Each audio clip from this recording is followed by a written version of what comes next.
All right, I believe that we are live.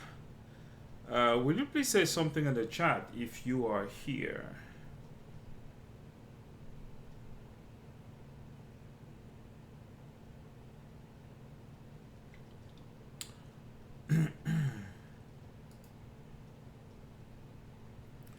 Okay, I am going to wait a few minutes to see if anyone comes on, and then I am going to get started. So, in the meantime, let me go ahead and open up our project. Uh,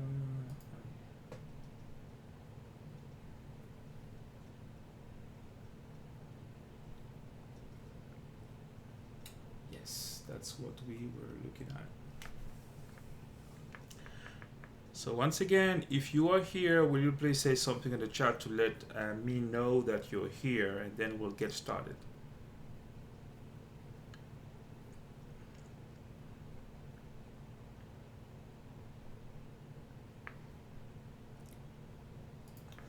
Yeah, let me actually generate the live code.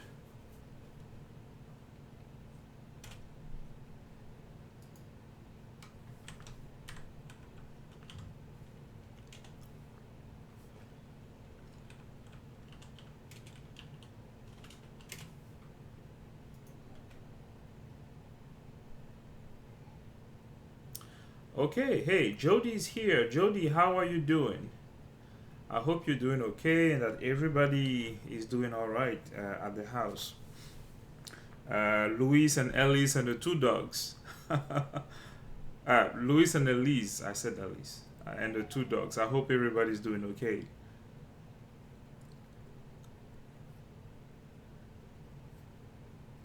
Okay, yeah, I can see a few more people joining.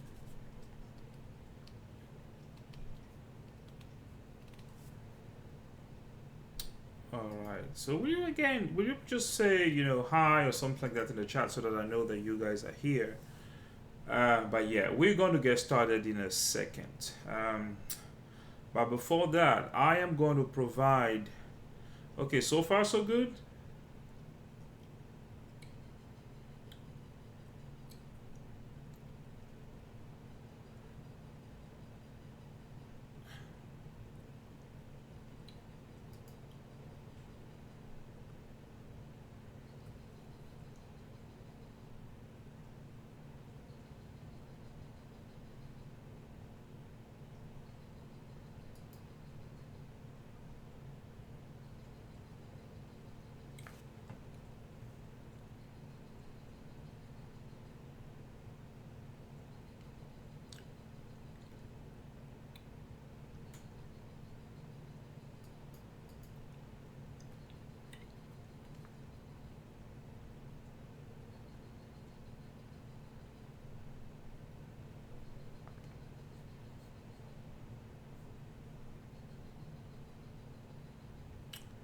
Okay, so it seems like there was some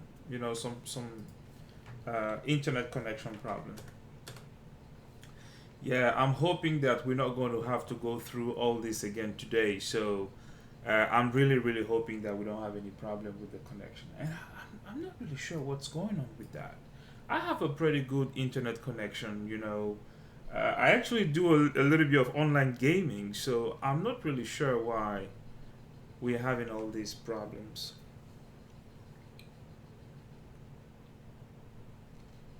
Okay, well, hopefully everything works out well. All right, guys, so let's get started. I hope you guys are doing okay, and I hope you guys are healthy and safe. Okay, so last time we talked about pivoting data. So we will very quickly finish our discussion on pivoting data, and then we'll get started on a new topic, which is reporting in R, which is a very important topic, as you will see. Okay, so last time, if you check the chat, I am posting the live code there for you. So if you want to access the code that I'm using right now, just use the live code link and you can copy and paste from there. All right. So very quickly, I introduce you to the package tidyr, okay, which has a bunch of functions to tidy data, okay, or to reshape, reformat data, which is, a data analysis step, which is very important. Okay, so tidyr, ggplot2 for this quick example. Then we made a data set. Okay, we made a data set called scores wide. Let me go ahead and run this. Okay, so in this data set, what you have is a data set of 3 columns, and each column has some scores basically. So Bob, these are the scores that Bob has, and Marley, and then this is the test number: test 1, test 2, test 3, and test 4. Okay, and basically, in a situation like that, this data set is fine. You can actually work with it. There are things that you can do with it. However, all the tools that we've been using since we started this, data science class, require the data to be in a different shape. This shape is called wide. The reason why it's called wide is because you basically have the same information on several columns. What I mean by that is, in the Bob column you have test scores. In the Marley column you have test scores as well. So even though the people are different, but the information is the same. Okay, so that's wide data. So we prefer, for the tools that we know right now, long data, and long means long is also called tidy data, and each column needs to have a specific type of information and nothing else. Okay, so for that we use the pivot longer function. Okay, because it's wide, so we want to transform it to long. Okay, now the first argument here is, of course, the data that you're trying to pivot. And because we're using a pipe operator, this is the data here. Okay, now the second argument is the column. So here you specify the columns that you would like to pivot basically. Okay, or the columns that you would like to merge. Merging is not really the right term to use here, but let me just say pivot. Okay, so we have Bob and Marley, right? So these 2 columns have the same information. So essentially you specify the columns that have the same information there. Okay, all right. Now names too. So these 2 names, they are going to belong to one column, one new column. Okay, so what you are adding here is simply the name of that column, where these names are going to. I hope it's not too confusing, but we talked about it last time. And this is going to be called students. All right, so Bob and Marley, these 2 names are going to go under a column called students, and the different values, so values to the values here, in other words the test scores, are going to go into a column called scores. So let me run this, and scores tidy. All right, so now you can see what it looks like. All right, from this wide format we are now using this long format. So you see you have tests. Okay, so this test is kept. All right, so now we have a new column called student, Bob Marley, Bob Marley, Bob Marley, and then we have scores. So all these values here are now under score, and the 2 names Bob and Marley are now under student. So this is long data or tidy data. All right, so this is the type of data that we can use for doing things like aesthetic mapping in ggplot2. So as you can see, I'm using the tidy data set with ggplot. Okay, on the x-axis we have the test, on the y-axis we have the score, and the aesthetic mapping is done using mapping student to color. All right, so if I run this very quickly. All right, now I know it's fairly difficult to see. Let me change this. I'm going to change this to okay, black is the default one, right? So blue and then dark green. Okay, all right, so I taught you the scale color manual function.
Okay, well, I guess it seems that we are back.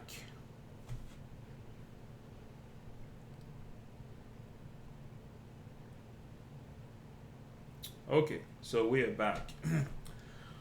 All right, so if you just joined us, I'm posting the link to the live code one more time so that you can have access to it because I see that some new people actually are with us.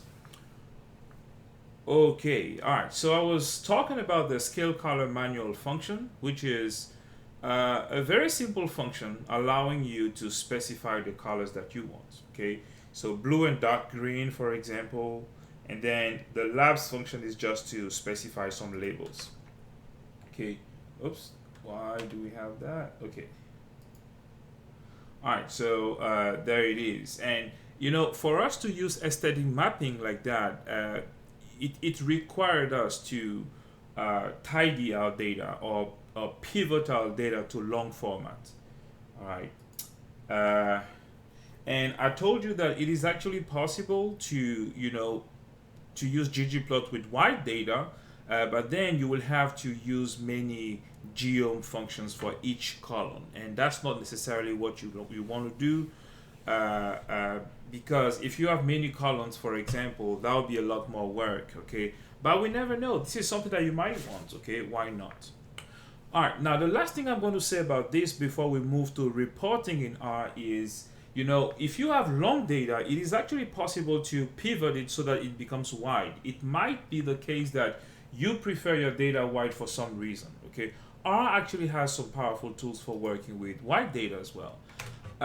Now, just so you know, uh, b- because Excel is so popular, okay, or spreadsheet, software are so popular, uh, people are they are more used to wide data, okay? It's basically easier for most people to think in terms of wide data rather than think in terms of long data, okay? Let me give you an example. So let's say that you want to know what the average score is for each test, okay? If we take a look at the test data here in the console, so the average test would be, or the average score for each test would be the average of these values, okay? For the second test, you would have the average of these two values, and so on and so forth, okay? So basically, doing it in R using this would require you to use some functions for that, like the row means function, for example. Um, but so basically, you would have some row wise operations, okay? So mean of this, mean of that, mean of this, mean of that, and then you will get a new column with the mean of everything, okay? Um, but one thing that is like the way to do the same thing with the long data is what we have done earlier, uh, in the previous classes. So if you want to do the same thing with long data, you will have to group by test and then mean of score, right? So these two tests are going to be grouped, and then the corresponding score values are going to be summarized, right? These two tests are going to be grouped, and the corresponding score values are going to be summarized with the mean function, and so on and so forth. So this is really how to think about the same things, using tidy data. Okay, yeah, even though for these ones we have row wise operations. Okay, well, I just wanted to mention that. Now let me teach you how to pivot wider instead of pivot longer. So what we're going to do now is we move from score wide to score tidy. Now we're going to move back from score tidy to score wide. Okay, so how do we do this? You may want to use a pipe operator. Actually, we did not really add any comments last time. I'm going to do it today. So create data set. Okay. Transform data set to long or tidy. Okay. And here, these are some visualization examples. Okay. Visualize. All right. And transform data set from tidy or long to wide. Okay, that's what we want to do now. All right, so we have the in the tidyr package, we have the pivot wider function. Okay, we have the pivot wider function, and as you can see here, there are many arguments, because this function can allow you to do very precise things, but we won't need all the arguments. The first argument, of course, is the data set, the long data set, or the tidy data set that you want to pivot, and that's what's the name? Scores tidy, I think, right? Scores tidy. All right. Okay, so remember that we had names to and values to. In this function, we have names from. Okay, we have names from. All right, so basically, we're going to tell R that the names are inside the student function, the student column. I'm sorry. So these names are going to be used to create new columns, basically. All right, so we're going to tell that to. Oh, sorry. Oh, okay, so names from. Okay. Oh no, that's not what I want. Oh yeah, sorry. I wrote name from, so that's a problem. So I was wondering, names from. Okay, so my bad. And then we have values from. Okay, so it's going to take the names from student and the values from score. All right, and when we run it, see, it pivoted wider, right? So we are now back to the old wide data, basically. Okay, and again, this is something that you might want. Okay, so if you want it, basically this is how you do it, right? So let's call it scores tidy 2. And the reason why we call it scores tidy 2 is because the first one was already called scores tidy. And just to show you that the two data sets are the same, we are going to use a function called identical. Okay, scores tidy, comma, scores tidy 2. Oh, okay. Well, I understand why it is saying that they are not identical. I think it's a class problem. Yes. Oh, okay. Yeah. I think it is. Let me check. Let me use glimpse. I'm checking something very quickly. I think it's a class problem. Scores tidy. I think these are DBLs. Okay, yeah. So you have character. Oh no, it's not the tidy that I want to check, it's the wide that I want to check. I think it's double instead of integer. Oh, they are integers. Oh, okay.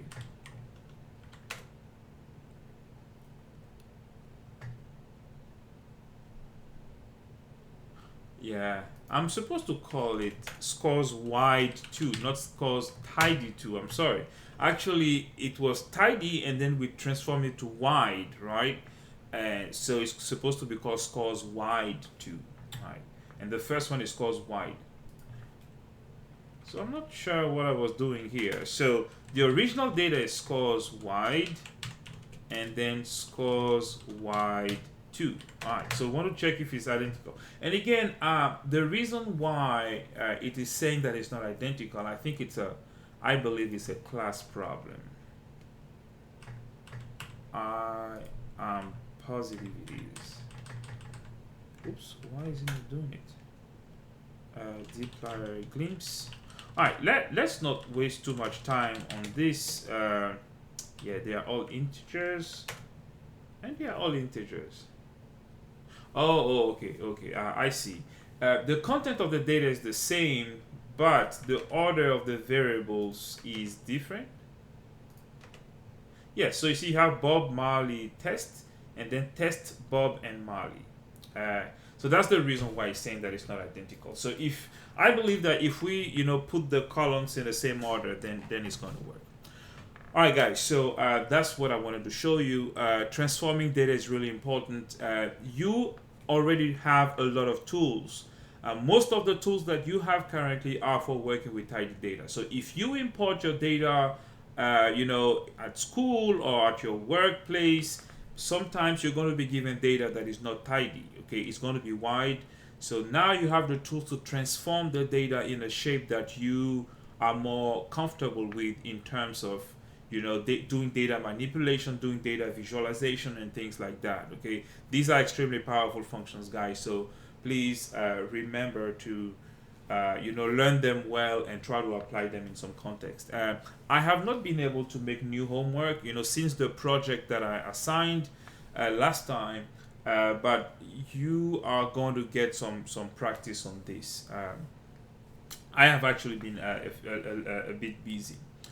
Okay, let's now move to a new topic, guys. So you can save this file, okay? And let's move to a new topic, and that's the topic of reporting in R. Okay, reporting in R. That's a very important topic. Okay, oh man, I should have pulled it up. Am I going to? Okay, if I can find it very quickly, then I'm going to show this to you. Otherwise, I'm not going to waste time on this. For 2012, Econometrics 1. Yeah, maybe I can find it. Assignment. Oh yeah. So I have it, I think. Let's see. Okay. I do have it. All right, guys. So a long time ago, well, not too long. When I started graduate school, um, okay, I think I have it here too. Okay, so when I started graduate school, I I was doing a PhD in economics, right? So there's a very important course that any econ student will take, and it's even used outside econ, and it's called econometrics. Okay, and econometrics is a very very important topic. That's where we do all the modeling and things like that. And my professor used to assign some homework and things like that, right? So he was using Stata, and I'm pretty sure that many of you are familiar with Stata. But then, this is actually when I started learning R. So I did all the assignment in R. Now the thing is, let me show this to you very quickly. All right, so this is my first econometrics homework that I submitted to my professor, right? So he wanted us to find a way to submit the homework. Now, because I did everything in R, I basically had to copy and paste the code. So right here, this was my script, and here what I did is I pasted the console output. I mean, you can see these greater than symbols here, so you know that this is the output that you see in the console, right? And maybe I can pull up a few others homework where maybe I added some text in it as well. Let's see, am I going to be able to find something? Yeah. So you can see another one here. So you can see my code, then my, this is my code, and then you can see some output as well. And then I added some text, conclusion, okay? Now, this is just, the reason why I'm showing this to you is because times have changed. And actually, I'm not even sure that what I'm going to teach you right now existed back then. But yeah, an older version existed. People were using Sweave and things like that. But you see, times have changed in the sense that, everything that you would like to report, all the analysis that you would like to report, especially if you do the analysis in R, you can actually report it in a better way. You don't have to create a Word document, then copy and paste your code, copy and paste your output, and then send it to to whoever it is. And you see, these things were ugly. Basically, you see, they weren't pretty at all. I mean, this was a homework, so my professor understood this. But in a different setting, this would not go well. Basically, this wouldn't go well at all. So this is why today we're going to learn how to, report your analysis in a better way. Okay, so let me introduce you to the wonderful world of Rmarkdown. Okay, Rmarkdown. All right, so guys, we are going to create a new file. Now for this, guys, yes, I am going to share my code, no problem, but it would really help that you do the same thing as well, like what I'm doing. And I'm pretty sure that the code is going to be shared.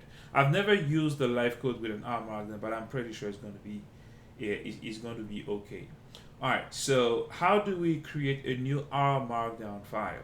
You can go to the File menu, New File, and instead of R script for the first time, we'll go to R Markdown instead. Okay. Or you can just click on this, icon here for New File, and then click directly on R Markdown. All right. So let me do this. Okay. When you click on it, this new window will open up. All right. The new window will open up, and you will have a few options there.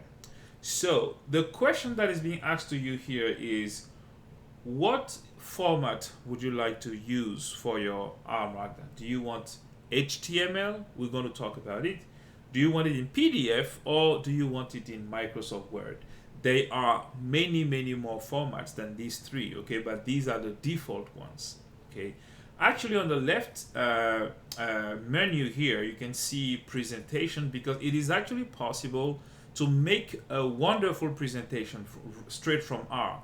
Now, some of you, especially academics, you might be familiar with Beamer, okay? If you're familiar with Beamer, well, you can make Beamer slides straight from R, okay, using R Markdown. And Slidey, IO slides, and PowerPoint. It is very possible to make some PowerPoint slides outside PowerPoint, okay? And if you have to present on some analysis that you're making, it's actually better to do it straight here, because it will take your code, it will take your output, it will take everything at the same time.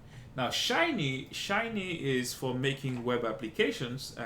It's actually possible to make Shiny presentations. This is way outside what I'm going to teach you in this introductory course. We're not going to look at web apps. Maybe in a future course, and yeah, and there are many packages that have some templates for R Markdown. So Page Down, Learn On, which is a package that I'm actually starting to learn, and a few other things. Bubble, Sharingan. This is what I like to use for presentations personally. It's very, very powerful. Roll down and so on and so forth. Okay, so let's go back to document. Okay, and we are going to use HTML. Okay, now I'm sure that most of you would like to do Word or PDF. Now, if you want to do Word, it's fine. You can do it, and changing it is really easy. So you can pick whatever you want. You can change it from inside the code. That's not a problem. For the PDF, okay, it requires that you install some software on your computer. If you don't have the software installed, then PDF is not going to work for you. So if you have a Windows, okay, you can go ahead and install MikTeX. Okay, it's called, of course, you see an X there, but it is red. You read it MikTeX. Okay, and if you're using a Mac, then you use MacTeX. I doubt that anyone uses Linux here. I actually do use Linux, and I'm really in love with Linux. I'm not streaming from Linux right now, but I have Linux distributions on my computer, which I use. You can use Tech Live, okay? And yeah, if you... okay, I was going to say something, but yeah, it's not really relevant here. But yeah, you will need these if you would like to use PDF. So we're going to stick to HTML for now. Okay, now the author, okay, you can write your name here because you're the author of that document, so you can write your name. If you don't write it here, it's fine. We're going to write it from the code, okay? And this is the title of your document. Now be careful, this is not the title of the file that you're creating, okay? It's important that you remember that. It is not the title of the file. You will create, or you will name the file something when you save it, but here is just the main title of the document there, okay? So let's just call it, let's not call it anything. Let's just leave untitled for now. We can change it. So click OK. All right. Okay, so when you click OK, this is the new document that shows up. Okay, this is the file that shows up, and it's an R Markdown. And you know that you're in an R Markdown first because when you look at the tab here, you see the icon is different from all the scripts that we've been creating. All the scripts that we've been creating. This icon is slightly different. Right? So what we're going to do, the first thing that we're going to do here is to save it. Actually, we're going to save it. You can click on the floppy disk. All right, and guys, 2 months later, we are now for the first time going to use the folder that we created on day one called reporting. Okay, so this is where we're going to make our reports. Okay, so for this one, let's just call it test. Okay, it's just going to be a test file, and then we're going to do all our other things later. All right, so we just want to learn a few things. Okay, so I hope that you're following me. Now, as I said, I am not sure that the live code is going to work, but let me try. Oh. There's really no reason why it would not work, to be honest. Oh yeah, the other one was already running, so just a second. Yeah, and it is still running. All right, so let me cut it.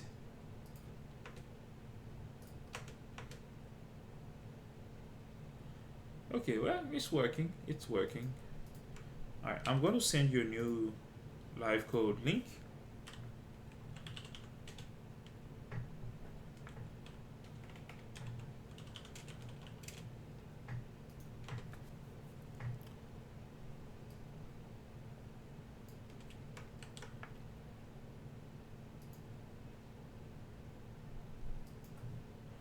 All right, so I just posted a new live code to my Rmarkdown.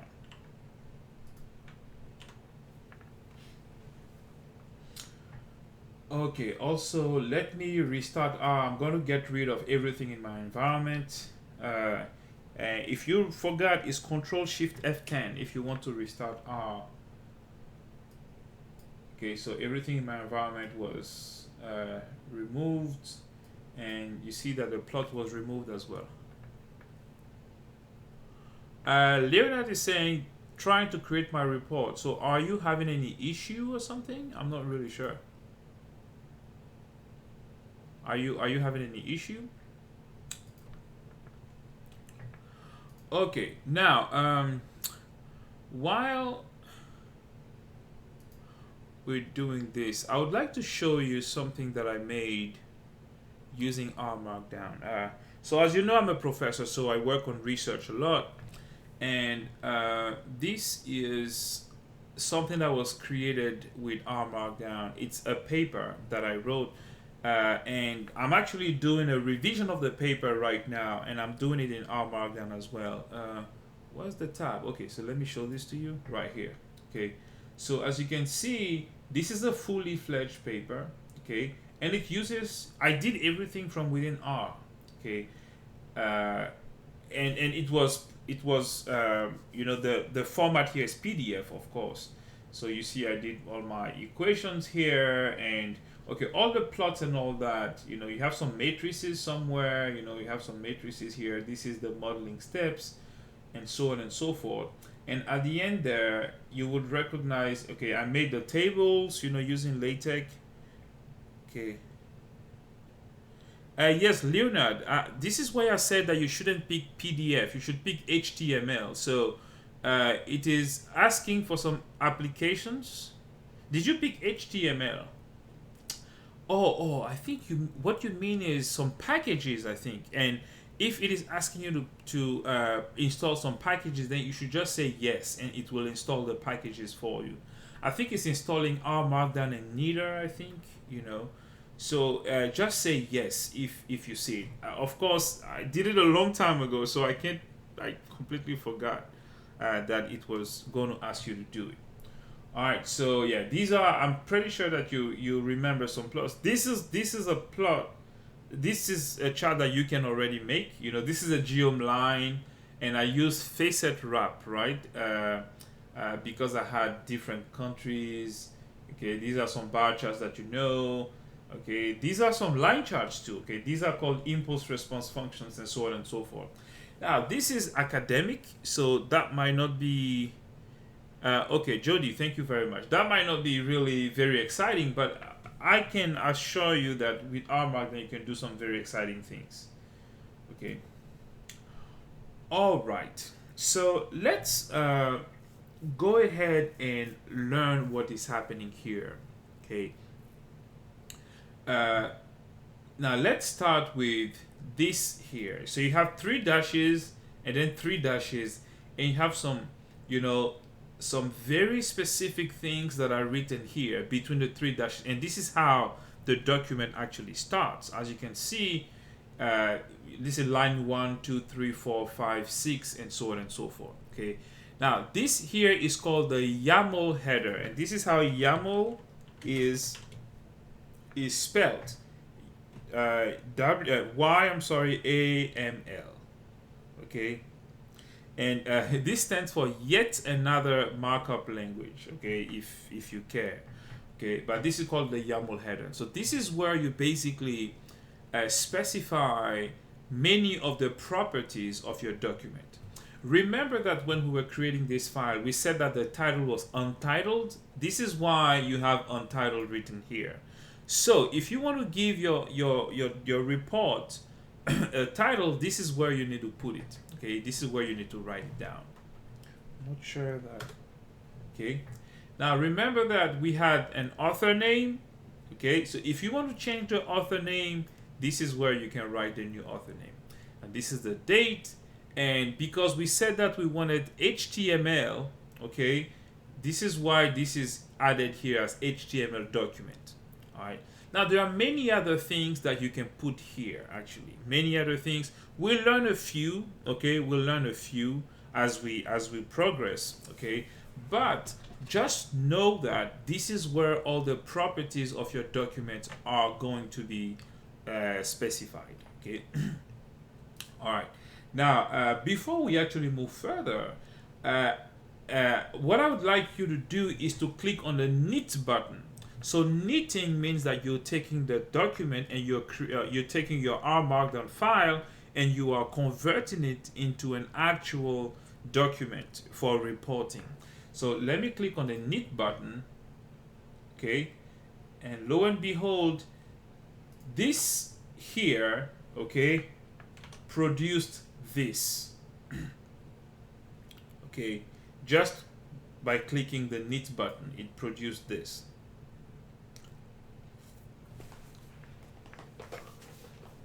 All right. So guys, I cannot emphasize this enough. Okay, I cannot emphasize this enough. This is wonderful because it is a technology which allows you to combine. As you can see here, it allows you to combine your text. So this is written text, so you can type things.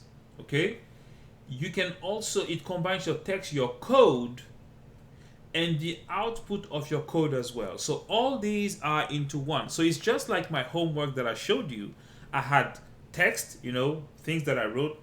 I had the code and I had the output. But this is not like copying your console and then pasting it in a Word document. Things are formatted in a very nice way here, as you can see. They are formatted in a really, really wonderful way. And as far as the formatting is concerned, you can actually tweak it if you want. If you know how to do it, you can do it. You can make it in a very, very nice, you know, beautiful report. All right, so this is the title, this is the name of the author, this is the date, and then the content, we're going to talk about the content. Okay, so don't worry about it. So here you have a plot. Okay, so it could have been anything, you know, it could have been anything at all. Okay. All right, so this is the YAML header. Now, as far as the YAML header is concerned, actually, I would like to just to add a few things, you know, just so that you guys can see what it looks like. But before I actually add them, let's go ahead and, you see HTML document, let's change it to Word document. So instead of HTML, let's type Word document, like this. We're going to get back to HTML though after that. All right, so I'm saving it and I'm going to knit again and let's see what happens. This time around, guys, the same document was made but in a Microsoft Word format. Guys, you might not realize it, but this is almost like magic. This a few years ago would be very difficult to do. So can you imagine you're working from one place, like you're working on a single file, but then from that file you can actually create multiple report formats, okay, depending on what people are looking for. All right. So this is Word. The first one was HTML. Now, because I have the software, okay, I have MikTeX installed, I'm going to change it to PDF document, and I'm going to knit it. Good. So it's still knitting. So now you see I have a PDF file made for me. All right. Guys, this is so important and so powerful. All right. And it's great that we have it here. So again, I'm going to change it back to HTML. Okay. Now, let's do a few more things from the Neater from the YAML header actually. So I would like us to use some themes, because it's actually possible to add some themes to your Rmarkdown there. So if you want to add the themes, the best thing to do would be after output, it needs to be indented like that, So I broke a line, then I press tab here, okay. Now under HTML document, I'm going to press enter again. We can add theme, okay, and there are many themes. Actually, I would like to show you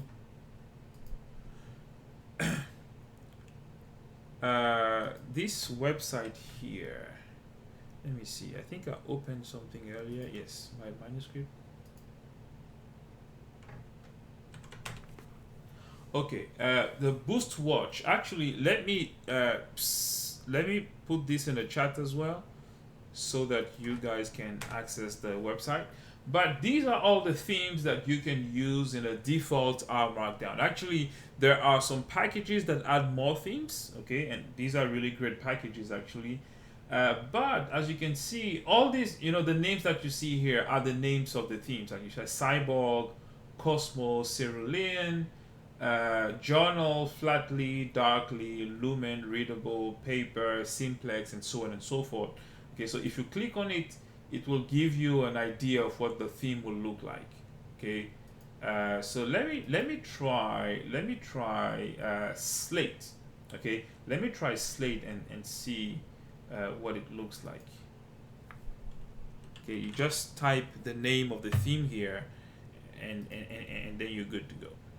You can knit it and see what's happening. Actually, when you're working on your document, I highly encourage you. Oops, what is happening? Error match out should be one of default Cerulean. Oh, okay, my bad. You need to put it in quotation marks. Okay, I encourage you to knit very often. Oops. Okay, so I think Slate is not. Okay, I guess Slate is not supported. Okay, so let me try Darkly then. Is Slate a new one or something like that? Okay, so this is Darkly. So you see now my background is dark, and you see the link now is green. This is part of the theme. Okay, I think previously my link was blue. Okay, in the previous default version, I think the link was blue, but now it's green. All right.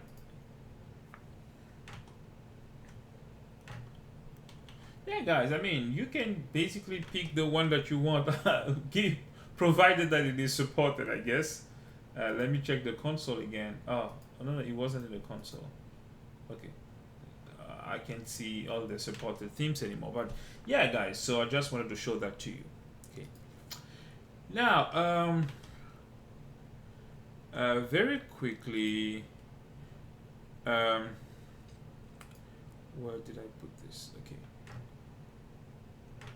Now, I haven't said it, but let me try to explain to you what HTML is.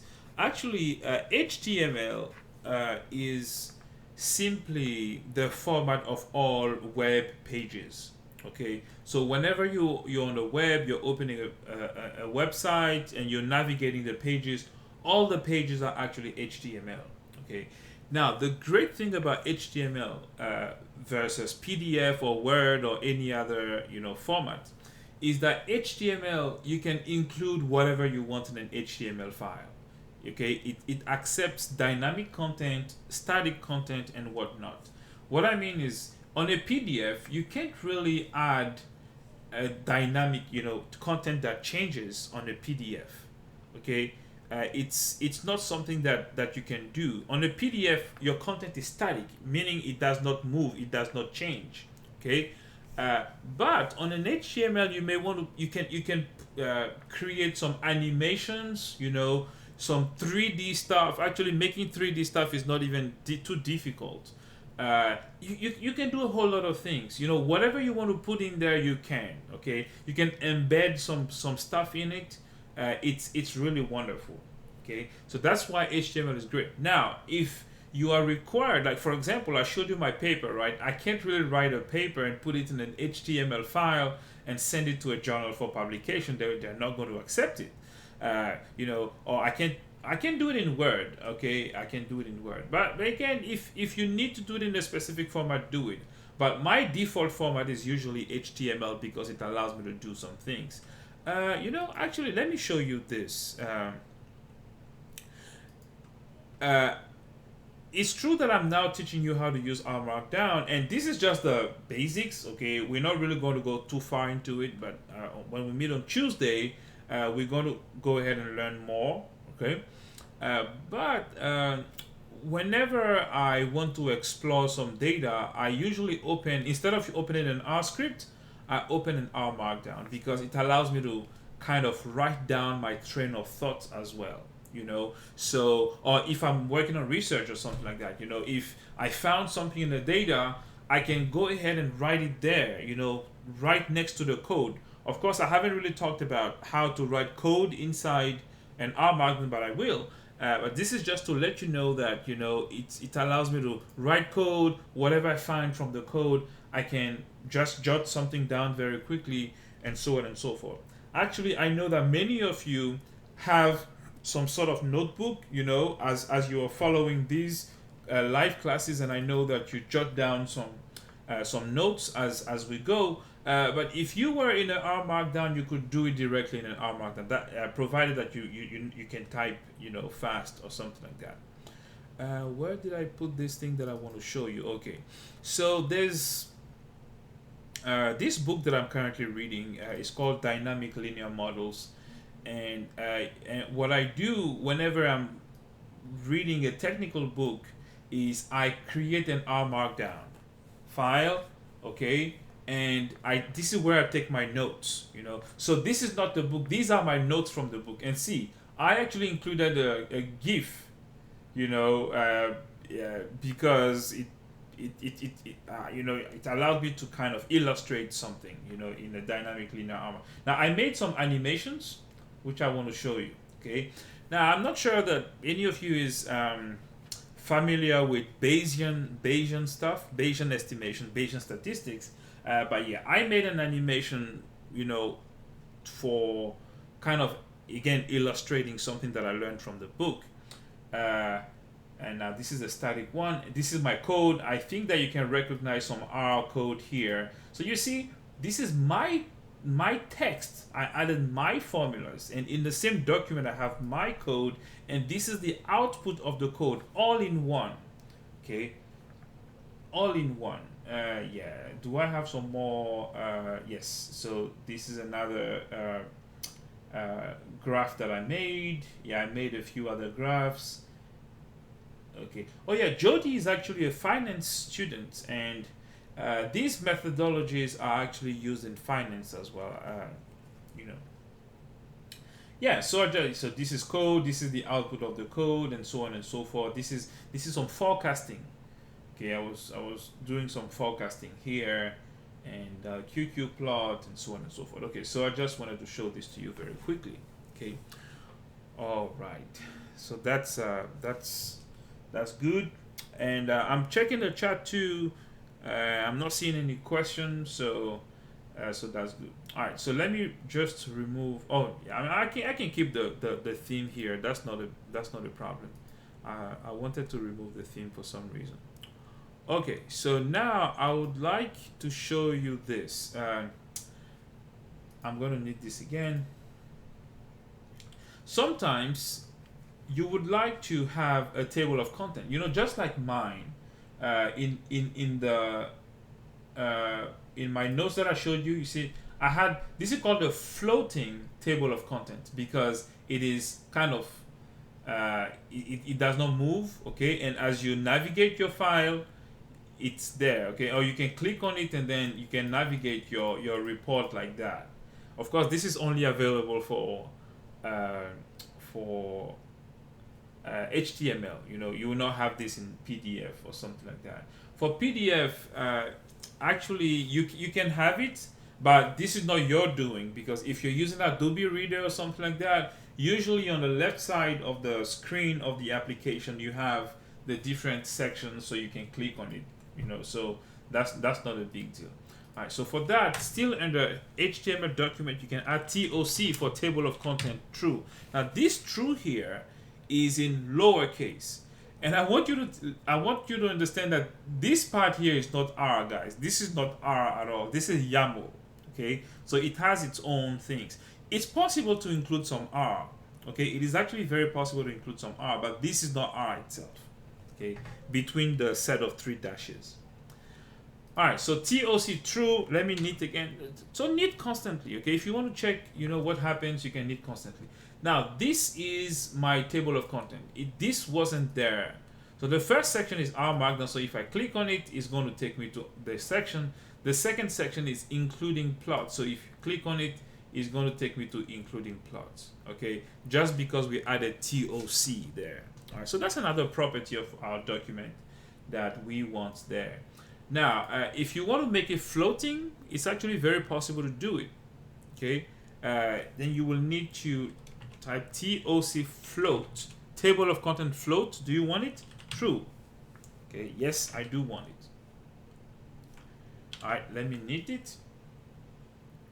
Okay, so if you do that,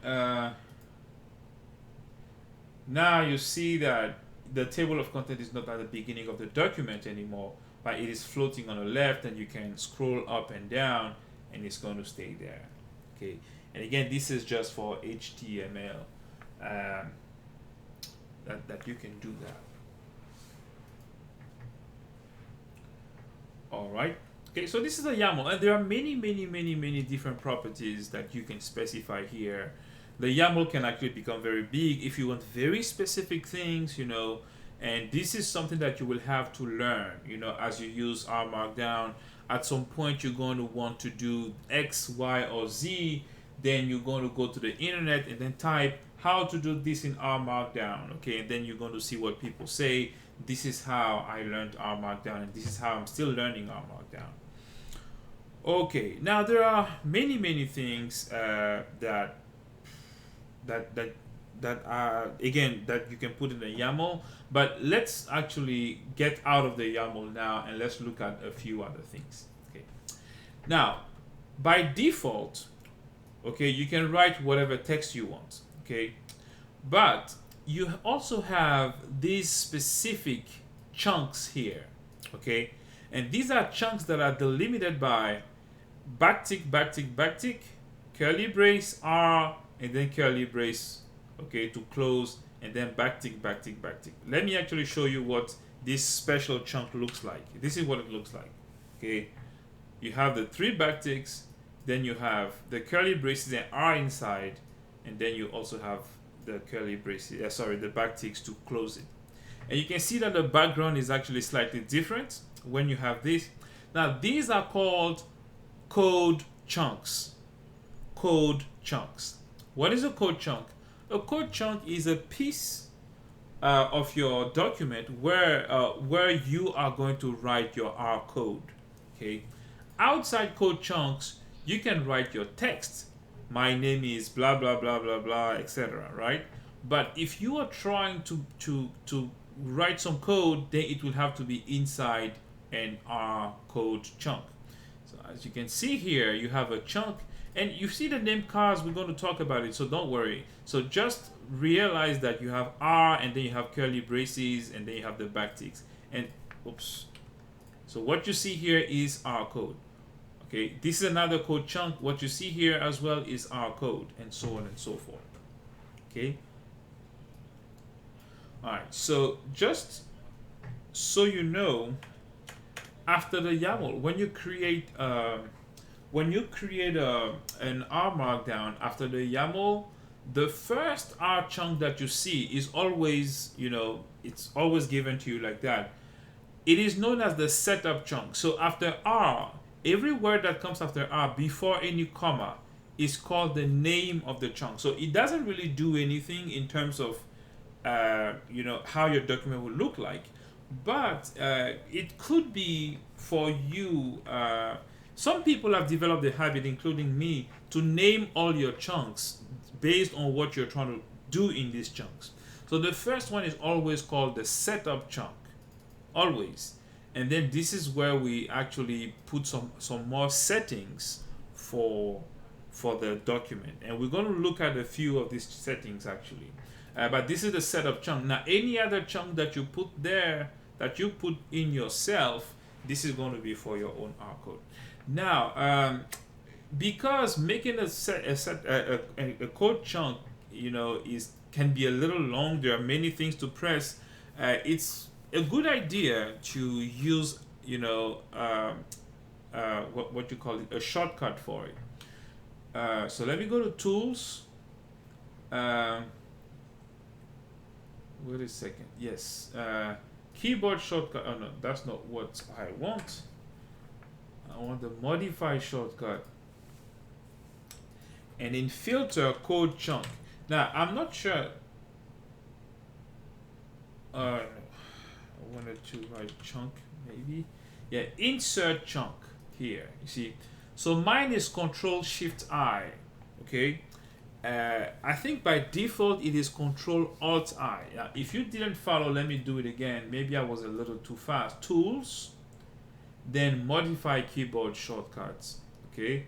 And inside filter here, you can just type the word chunk and look for insert chunk. Okay. All right. So by default on Windows, okay. Oh, Jody is saying great. Okay. I guess you're happy about what you're learning, maybe. Okay. So by default, I think it's Control-Alt-I, but this does not work for me. When I press Control-Alt-I, what I get is usually an I with an accent like that. So this is what Control-Alt-I gives to me. Okay. So that's and if I do it here, it's not going to create a chunk for me, So this is why I changed it to Control-Shift-I. Now, if you're using a Mac, oh, sorry, let me go back to modify keyboard shortcuts. Let me remove this. Okay, so if you're using a Mac, you can basically choose whatever you want. But if you're using a Windows, Control-Shift, I think you also have Shift in Macs, right? I think so. So you can actually set it as Control-Shift-I. So you click on Insert Chunk, and then you press on your keyboard Control-Shift-I. Okay. Oh, sorry. You click on the shortcut space here, and then you press Control-Shift-I. Oh, I pressed Tab. Oh no, I have to remove everything first. Okay. Uh-oh. Why does it think that I'm pressing Tab? I'm not pressing Tab. Okay, let me just cancel. All right. I'm going to try again. Again, I enter chunk. Insert chunk. Remove it. Control-Shift-I. This is weird. Oh well. Okay, let me cancel it. I don't know. I'm pretty sure that everything is going to be okay for you. But if it's not okay, please let me know. But you just need to click on this space here. Okay, remove what is already there, which should be Control-Alt-I, and then change it to Control-Shift-I. Okay. If you were able to do that, go back to your Rmarkdown. Okay, make sure that you're not inside a code chunk, like in the dark space if your theme is like mine, or the white space, okay, and press Ctrl Shift I, and you will see that a code chunk will show up. And just for us to test it out, let's write a very simple code, which is going to be computation 5 plus 9, okay, and let's knit. You can click on the knit button, and when you do, you realize that a new code was added, okay, and the result of this code, the result of the code is also shown, okay. All right, actually, let's add some text to it. So before that code, so after the setup chunk, so let the setup chunk be, you know, above your Rmarkdown file together with the YAML header. But right before the 5 plus 9, or if you decided to do something else, okay, this is a wonderful, okay, or what follows, I don't know, is a wonderful addition. Whatever wonderful addition means, okay, would you write it? Let me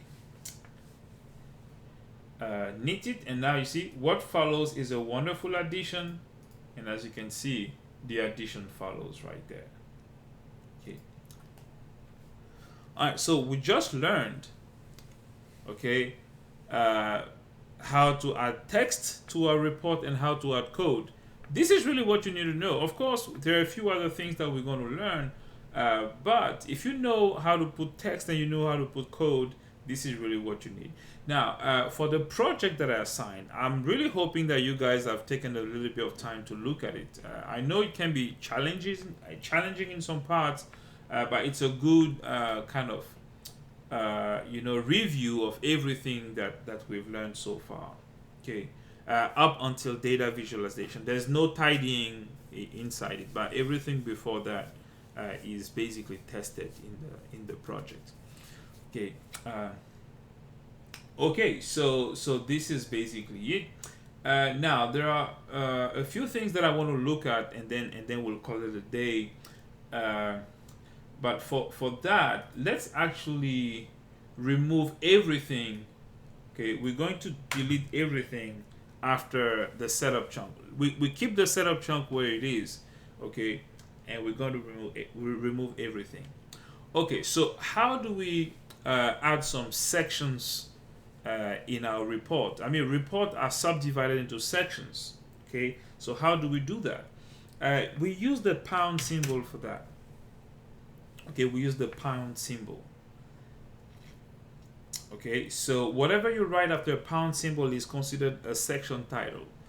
Let's assume that the first section is called Introduction.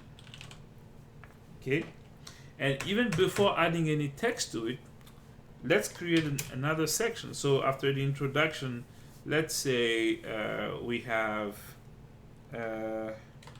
definitions, okay, analysis, and then conclusion. So these are our 4 sections, okay, and we're going to try to put some content in it. Again, this is just a test RMD, so we're just testing out what we're doing here. So let's knit. You'll see that, you know, this is the top of the document, but these are the 4 sections. By the way, that, you know, window that opens up is in RStudio. So if you want to open it in your browser to see what it looks like when someone opens it up, you know, with their browser, you can. Okay, so this is what it looks like on my browser here. My browser is called Brave. It's a browser that is based on Google Chrome. Okay, but yeah, this is what it looks like. And remember, we said that we wanted a floating table of content. So that's why you have that floating table of content there. Okay, we are going to introduce you to the world of arithmetics. Okay, and I'm going to add a code chunk here, and this is going to be 9 minus 45, whatever. Let me knit it. Okay. All right, we are going to introduce you to the world of arithmetics. All right, and then we have a quick addition there. Now, we're done with the introduction. Let's move to definitions. Okay, now let's assume that we want some subsections now. So definition, I want to define what a sum is, I want to define what a subtraction is, and so on and so forth. Okay, so this is called section header level 1. Now the section header level 2 will be done or will be created using two pound symbols. So addition. Oh, sorry. Okay. Adding things means putting them together. Okay, and we can add more code here where we're going to do some additions. 8 plus 6, and let's knit it. I'm going to open up in my browser. Okay, so this is what it's going to look like. Introduction, we're going to do these definitions. Now I want you to see that the section header level 2, the subsection if you will, this right here is slightly smaller than this right here. Okay, because it's level 2. So you can do as many levels as you need. So if you want to do a level 3, I'm going to call it subsection. And let me actually go ahead and do a level 4. Subsection. Whatever this is. Okay, and let me go ahead and knit. I'm going to open it in my browser because I think it gives us a better picture. Okay, so this is the section, subsection, subsection, subsection. You know.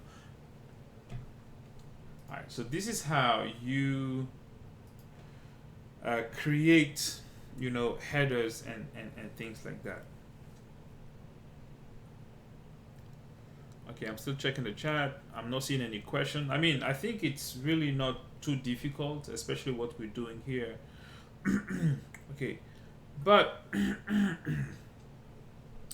all right. So and again, this is the last thing that we're going to do for today, and this has to do with the text. Putting them together. Okay, let's do analysis. Okay, this is important.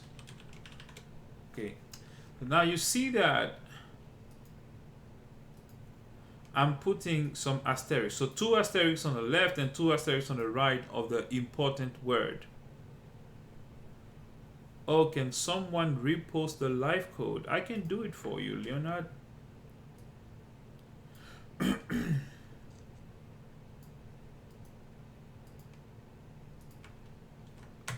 Okay, there you go. All right, now let me knit this and let me show you what happens. This is actually how you put something in. You put something like you bolden, if you want, a word. With this theme, it's going to be a little difficult to see. So let me go back to the default theme. Actually, if I remove this line here, it's going to go back to default. All right. So yeah. So you see, important is bold. Okay. So in order to write bold words, what you want to do is you want to put 2 asterisks on each side. Actually, you can do it with 2 underscores as well. This is also important. So I have 2 underscores on the left and 2 underscores on the right. Okay, so let me knit it. You see that important is is bold as well. Okay.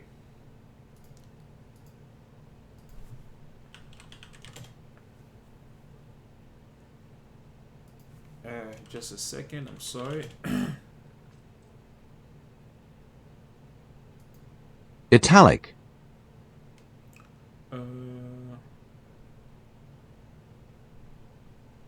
Where is this? Okay, now if you want to put any word in italics, this is a word in. For italics, you just put one. Okay. This word is also, I think we say italicized, right, or something like that. Okay, so if you use one asterisk or one underscore, okay, this is what you're going to get. Oh, okay. Oh, for some reason it stopped working. You're right. It actually stopped working. Okay, let me make another live code for you guys.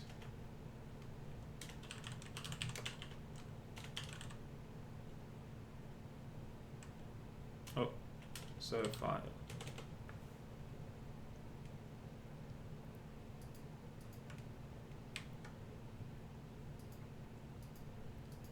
Yeah, I'm not sure why it stopped working. Or does it stop working when I knit, maybe? I wouldn't be surprised, actually. Let me test it. I'm going to send it to you and I'm going to test it.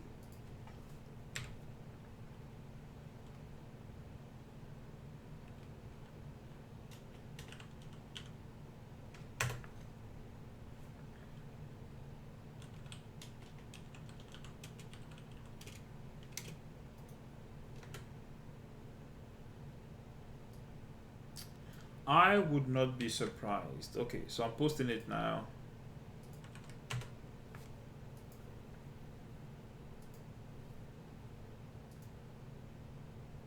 Okay, so I can see that it's working right now. So, oh no. Let me knit it. Oh no, it's still working. I see it's still working. Actually, okay. Yeah, I'm not sure when it stopped working, actually. Okay. Yeah, this is what I wanted. I mean, there's a lot more to learn. But when it comes to when it comes to formatting your text, there are a few other things that I'm going to teach you. There's a cheat sheet which I am going to post in the Slack channel. Let me show you what I mean by that.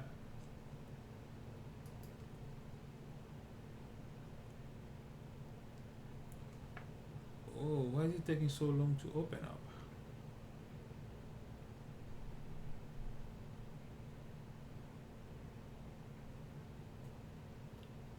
Okay, so it's this is a cheat sheet with a lot of info on Rmarkdown. Yeah, what you can do, and the different code to do it and things like that. There's a bunch of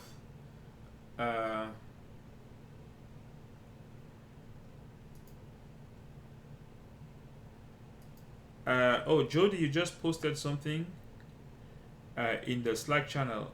I think, okay, you misspelled it. I think you wrote chunk. It's chunk. It's CHUNK. It's not CHUCK. It's CHUNK. It's because you misspelled that you didn't see it. Okay. So I'm going to send you this. Okay. This is something that you might be interested in. But more importantly, we are going to learn what I feel are the most important things to know for now. I mean, for basics, and then you can go ahead and learn more things yourself.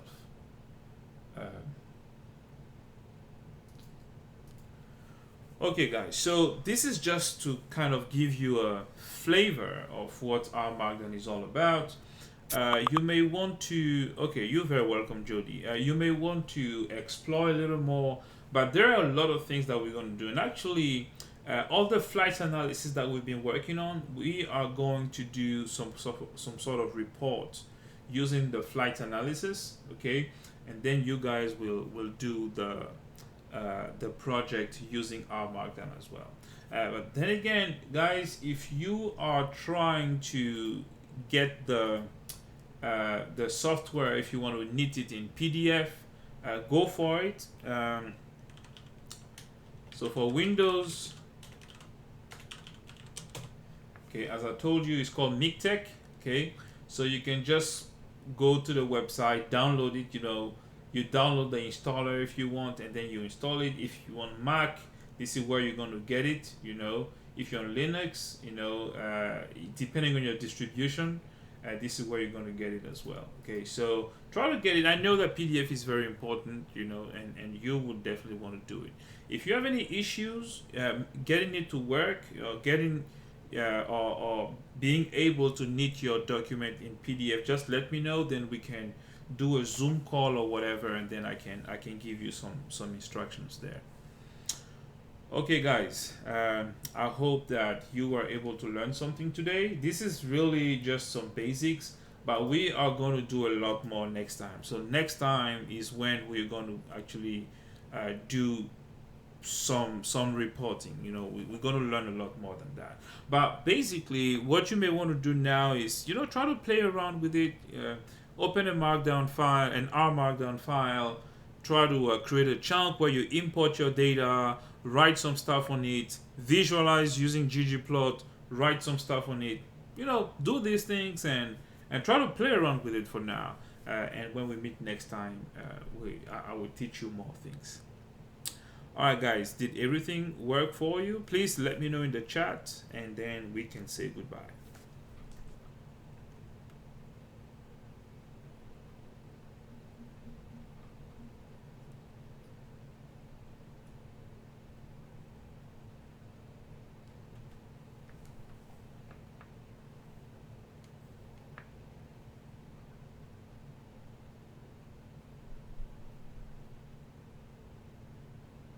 Okay, well, glad to hear that it worked for you, Leonard. Jody, did everything work for you too?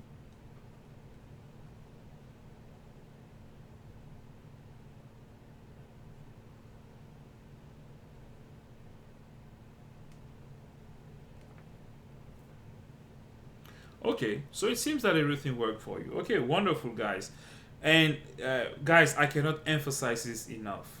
This is very powerful. And actually, when we talk next time, I am going to teach you, I'm going to show you how people are using it, inside some pipelines. And again, it might not mean much to you right now, but this is a very powerful technology, and you can do a lot of very interesting things. I'm going to send some material in the Slack channel, and like a video, and the video is about, is it 20 minutes or something like that? I would really encourage you to watch it if you have a little bit of time. And there are a few other things that I'm going to post in Slack for you guys to see. All right, guys, God bless you. Take care, and I will see you in Slack